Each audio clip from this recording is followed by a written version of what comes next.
get him locked up like the Dodgers have here. I think it's good for the organization, and I really think most importantly, it's good for the players to know who's going to be leading them over the next few years.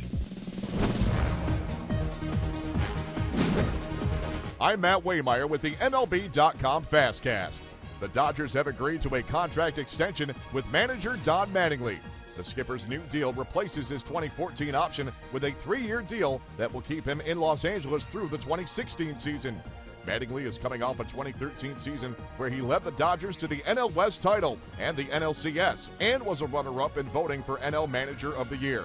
MLB.com analyst Jim Duquette believes that locking up Mattingly is a good move for the Dodgers.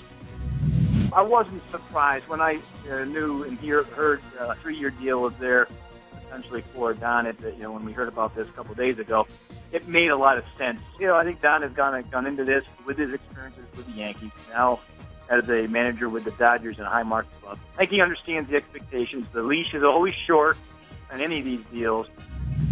On the eve of the announcement of the voting for the 2014 Hall of Fame ballot, several voters have made their ballots public. Here are several MLB.com writers explaining their ballots. Jack Morris, I feel, deserves it. Voted for him and didn't vote for anybody else that I consider played in the steroid era. I would imagine that in the future I'll abstain from voting. It's not about any one player. It's just that I didn't know who is and who isn't clean. Well, I voted for the full 10 for the second straight year, and one of those guys was Bagwell, who does, for whatever reason, people think he used steroids. That apparently has hurt him because he's a top 5 candidate on this ballot just based on the numbers. Well, Greg Maddux, number one, first of all. To me, he and Pedro Martinez, the two best pitchers of the past, 25 years. So that was the easy one, and Glavine was very close to Maddux.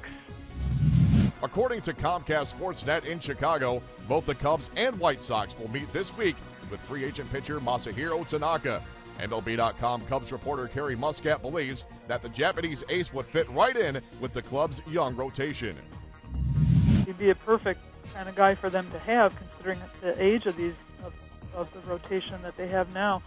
With Jeff Samardzija and Travis Wood and Edwin Jackson as the 1, 2, 3 guys. Theo has said often that he wishes there was a free agent market for young players, and Tanaka would fit that mold, being 25 and having such a great record.